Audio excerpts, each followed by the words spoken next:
संयुक्त नियमित कर्मचारी महासंघ के अध्यक्ष द्वारा लगातार जो है अनियमित कर्मचारी के हित में ज्ञापन सौंपते जा रहे हैं। आज का हमारा वीडियो है छत्तीसगढ़ सामान्य प्रशासन विभाग द्वारा जारी दिशा निर्देश के आधार पर जो कर्मचारियों का नियमितीकरण किया गया था उसके संबंध में। इससे पहले कि छत्तीसगढ़ के समस्त नियमित कर्मचारी को अवगत हो कि नियमितीकरण की जो कार्रवाई होती है उनका आदेश और निर्देशानुसार जो लगातार छत्तीसगढ़ शासन सामान्य प्रशासन विभाग के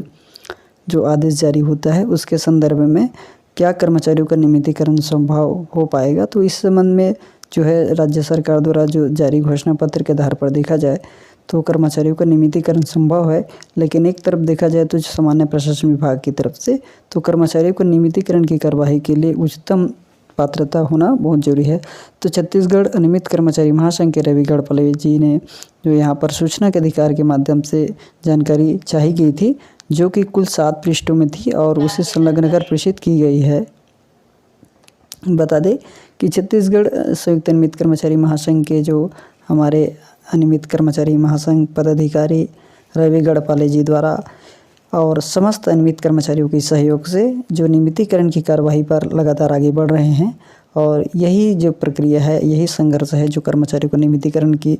मंजिल तक पूरी करा सकते हैं। साथ ही छत्तीसगढ़ अनियमित कर्मचारियों के लिए जो सूचना के माध्यम से जो जानकारी मिली है वो है रायपुर दिनांक 5 मार्च 2028 की दिशा निर्देश के आधार पर जो छत्तीसगढ़ सामान्य प्रशासन विभाग मंत्रालय रायपुर द्वारा ज्ञापन जारी किया गया था, जिसमें स्पष्ट लिखा गया है कि दैनिक वेतन अथवा जिससे संबंध में जो नियुक्त तृतीय एवं चतुर्थ श्रेणी के कर्मचारियों के नियमितीकरण के बाबत बता दें कि जो 31/12/1988 के पूर्व जो जितने भी दैनिक वेतन भोगी तथा संबंधित कर्मचारी थे उनका जो है नियमितीकरण किया गया था। अब उसकी संदर्भ क्या है कि राज्य शासन द्वारा जो लगातार दिशा निर्देश के आधार पर 31/12/1988 के पूर्व जितने भी नियुक्त श्रेणी के कर्मचारी थे उनको नियमितीकरण किया गया इस संदर्भ में। और बता दें कि जो 31/12/1988 तक दैनिक वेतन भोगी के रूप में जो नियुक्त कर्मचारियों को नियमितीकरण करने के संबंध में स्पष्ट किया गया है कि कार्यभारित एवं आकस्मिकता सेवा में पदों की व्यवस्था नहीं है। तो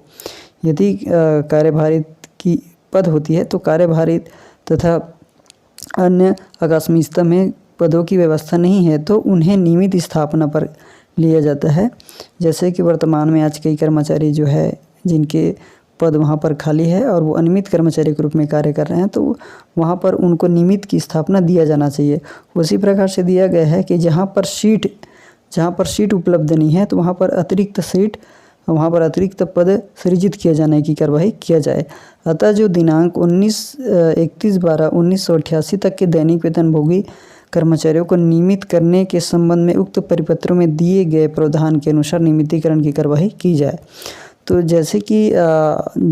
यहाँ पर स्पष्ट कर दिया गया है कि किन कर्मचारियों का नियमितीकरण किया जा सकता है और किन कर्मचारियों का नियमितीकरण नहीं किया जा सकता और क्या है उनकी पात्रता। जैसे कि यहाँ पर आप सभी समझ सकते हैं कि आज 54 विभागों में जितने भी कर्मचारी 5 लाख से अधिक कर्मचारी कार्यरत हैं और वहाँ पर सभी कर्मचारियों की आवश्यकता है और जहाँ पर कर्मचारियों की सीट नहीं है वहाँ पर नए सीट जो है सृजित करके नए पद संरचना करके कर्मचारियों की नियुक्ति वहाँ उस स्थान पर उस पद पर नियमित स्थापना में कर सकती है। उसके बाद जो दूसरा बिंदु जो दिया गया है दिनांक 1/1/1989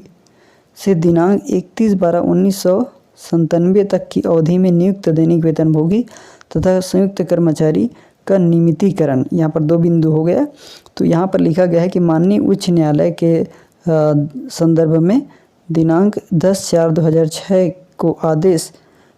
पारित किया गया कि सामान्य निर्देश दिया गया है कि केवल एक बार एक समय के लिए 10 वर्षों या अधिक समय में नियमानुसार स्वीकृत पदों पर लगातार जो कार्यरत दैनिक वेतन भोगी अथवा अस्थायी कर्मचारियों के अनियमित नियुक्ति को नियमित करने की कार्रवाई की जानी चाहिए। जो कर्मचारी आज से पर्यंत 10 सालों तक अपनी सेवाएं देते आ रहे हैं लगातार, तो ऐसे कर्मचारियों को नियमितीकरण की पात्रता संभव है। उसी प्रकार से जो दूसरा बिंदु और दिया गया है कि उच्च न्यायालय के निर्देशानुसार जो शासन द्वारा सहानुभूतिपूर्वक विचार कर दैनिक वेतन भोगी तदर्थ रूप में नियुक्त कर्मचारी के नियमितीकरण की प्रक्रिया निम्नानुसार निर्धारित की जाती है। यहाँ पर उसकी शर्तें क्या है कि व्यक्ति रिक्त स्वीकृत नियमित पद के विरुद्ध पदस्थ किया गया हो और विभागीय भर्ती नियमों में निर्धारित शैक्षणिक एवं अन्य योग्यता रखता हो, नियमित करने योग्य आती है। ऐसे कर्मचारी जो है पूरी तरह से उस सीट के लिए, उस पद के लिए पात्र हो तथा निर्धारित योग्यता भी रखता हो। दूसरी बिंदु जो दिया गया है, दैनिक वेतन तदर्थ रूप से अथवा कलेक्टर दर पर दैनिक वेतन पर जब नियुक्ति हुई तब से अब तक उस पद की आवश्यकता रही है और आगे भी उस पद की आवश्यकता हो तो संबंधित पद के विरुद्ध ऐसे व्यक्ति को पदस्थ मानते हुए विचार किया जा सकता है। ये भी महत्वपूर्ण बिंदु है। जैसे कि आज 54 विभाग के 5 लाख कर्मचारी जिस पद पर कार्य कर रहे हैं और वर्तमान में भी ज़रूरत है और भविष्य में भी उनकी ज़रूरत रहेगी, तो ऐसे कर्मचारी को नियमितीकरण किया जाना संभव है। उसके बाद यहाँ पर तीसरा जो बिंदु लिखा गया है कि जो दैनिक वेतन भोगी है, जो दैनिक वेतन भोगी कलेक्टर दर पर कार्यरत कर्मचारी है, जो 31/12/1997 तक लगातार उसी पद पर या समकक्ष पद पर कार्य किया हो तथा संबंध में लगातार कार्य करना, सेवा देना तभी माना जाएगा जब प्रत्येक वर्ष में कुल सेवा ब्रेक 1 माह से अधिक ना हो। लगातार सेवा के लिए हड़ताल की अवधि सेवा में ब्रेक नहीं मानी जाएगी। तो इस प्रकार से देखा जाता है कि जो कर्मचारियों की लगातार जो सेवा के उपरांत बात की गई है कि आज से 10 साल तक लगातार बिना 1 महीना गैप किए, बिना छुट्टी लिए कर्मचारी यदि लगातार करती है तो ऐसे कर्मचारी नियमित के पात्रता में आते हैं। उसी प्रकार 31/12/1997 तक दैनिक वेतन पर अथवा नियुक्त एवं कार्यरत 33 चतुर्थ कर्मचारियों का नियमितीकरण किया जाए। व्यक्ति यदि कार्यभारित पदों के विरुद्ध कार्यरत हैं तो कार्यभारित पद पर ही नियमित किया जाए। नियमित पद के विरुद्ध कार्यरत हो तो नियमित पद भी नियमित किया जाए। जैसे कि कई कर्मचारी वर्ग आज वर्तमान में कुछ कर्मचारी ऐसे हैं जो नियमित पद स्थापना में नहीं है फिर भी नियमित पद स्थापना का वर्ग 2 का काम करता है। तो ऐसे कर्मचारी जो वास्तव में उस पद के लायक है, उस पद की योग्यता रखता है, शैक्षणिक योग्यता रखता है, तो वैसे व्यक्ति को संबंधित पद के लिए मान्यता पात्रता दी जाती है। ऐसा नहीं कि हम उसे वर्ग 2 का काम कराएं और उसे वर्ग 1 में दे दे। तो नियमितीकरण की बहुत सारे ये जितने भी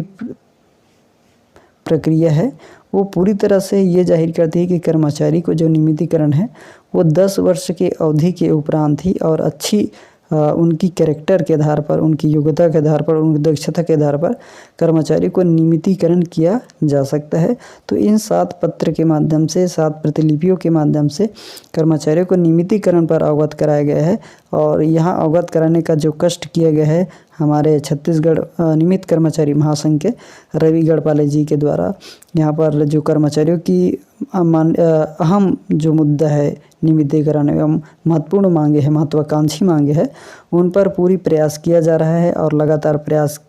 करते ही रहेंगे, क्योंकि छत्तीसगढ़ संयुक्त अनियमित कर्मचारी महासंघ के जो मुखिया है वो अपने लिए नहीं, अपने पूरे जितने भी सदस्य हैं हमारे अनियमित कर्मचारी के, सभी की भविष्य के लिए, उनके परिवार के भविष्य के लिए लगातार प्रयास करते जा रहे हैं। ऐसी प्रयास यदि छत्तीसगढ़ सरकार करती है तो कर्मचारियों के नियमितीकरण बहुत जल्द ही संभव है। साथ ही वीडियो अच्छा लगे तो लाइक एंड शेयर जरूर करना।